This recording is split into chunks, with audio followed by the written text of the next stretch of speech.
Yes. అయితే ఇప్పుడు మీరు అన్నట్టుగా గెలుపోటములు చాలా ప్రభావితం చేస్తాయి మనిషిని.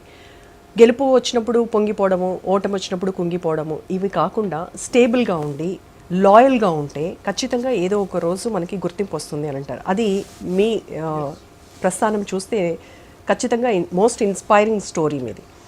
సో 1 year అయింది మరి కాంగ్రెస్ అధికారంలోకి వచ్చి.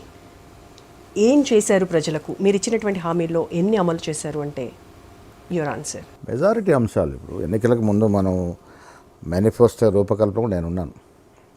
అంటే మేనిఫెస్టో కూడా ఊరికే మనం ఆషామాసిగా రాలేదు, చాలా ఎక్సర్సైజ్ చేసాం, ప్రజల్లోకి వెళ్ళాం, మా టీమ్స్ అన్నీ పనిచేసాయి. అసలు ప్రజలు ఏం కోరుకుంటా ఉన్నారు, రేపు కాంగ్రెస్ పార్టీ వస్తే మీకేం కావాలి, మాకేం వస్తుందని ఆలోచన ప్రజలు ఏ రకంగా ఆలోచన చేస్తున్నాం అవన్నీ కూడా క్రోడిక నుంచే మనం మేనిఫెస్టో తయారు చేసాం. చాలా అంశాలని మేనిఫెస్టో పొందుపరిచాం. 6 గ్యారంటీలు, 6 గ్యారంటీలో చాలా అంశాలు. ఇవాళ బీసీకి మనం రిజర్వేషన్ ఇస్తాం, కుల సర్వే ఆనాడే కామారెడ్డి డిక్లరేషన్ నేనే ప్రజెంట్ చేశాను. 42% రిజర్వేషన్ ఇచ్చి తీరుతాం మేము కాంగ్రెస్ పార్టీ గవర్నమెంట్ వస్తే. రాహుల్ గాంధీ గారు కోరుకునే విధంగా కాస్ట్ సెన్సస్ చేస్తాము, ఎవరి రాష్ట్రంలో ఎంత జనాభా ఎంత నిష్పత్తి ప్రకారంలో తేలుస్తాము, వారి తగ్గట్టుకు ఫలాలు ఇస్తాము. రైతులకి మనం 5,000 చోట దాన్ని రెట్టింపు చేసాం. రైతు బంధువు రుణమాఫీ వల్ల 10 ఏళ్ళుగా వారు రుణమాఫీ దాదాపు 25-26 వేల కోట్లు ఇవ్వగలిగారు 10 years టర్మ్లో.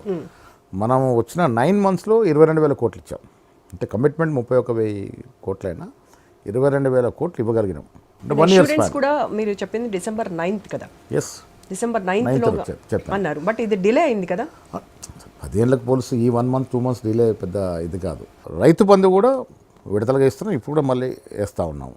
అన్నిటికీ మించి మనం తెలంగాణ కోరుకుంది దేని కొరకు, తెలంగాణ వస్తే తెలంగాణ ఉద్యోగాలు తెలంగాణ వాళ్ళకి వస్తాయి. ఒక ఇంట్లో ఒక ప్రభుత్వ ఉద్యోగం వస్తే ఆ కుటుంబ స్థితిగతులు మారిపోతాయి. సో ప్రజలు కోరుకుంది ఏంటంటే మా పిల్లలకు మా మనమలకు ఉద్యోగాలు వస్తే మా స్థితిగతులు మారుతాయి, మెరుగుపడతాయని ఆశించినారు. దానికోసం తెలంగాణ కోరుకున్నారు. ఇంతమంది అమరులు ప్రాణాలు ఎందుకు వదిలినారు? మేము పోతే పోతున్నాం, త్యాగం చేస్తున్నాం, కానీ మా వెనక తరాలకి ఉద్యోగాలు వస్తాయని. సో ఆ వెవ్వి 10 years సాకారం కాలే.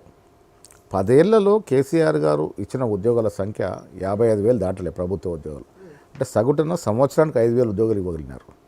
మేము వచ్చిన ఫస్ట్ మంత్ నుంచి మొదలుకొని 9 మాసాల లోపల 56,000 ఉద్యోగాలు ఇచ్చాం. కానీ అందులో నోటిఫికేషన్లు మాత్రమే. ఈ ఉద్యోగాలు ఇచ్చినవన్నీ నోటిఫికేషన్లు వాళ్ళు ఉన్నప్పుడు ఇచ్చినవే కదా? నోటిఫికేషన్ ఎవరు ఉన్నప్పుడు ఇచ్చినా మనం వారిని ఇయ్యద్దానిలే కదా. నోటిఫికేషన్లు ఇచ్చి ఎందుకు తాత్సారం చేశారు? చిత్తశుద్ధి లేకనే కదా. పాత కొత్త నోటిఫికేషన్ కలుపుకొని మనం ప్రభుత్వ పరంగా 56,000 ఉద్యోగాలు ఇవ్వగలిగిన మనం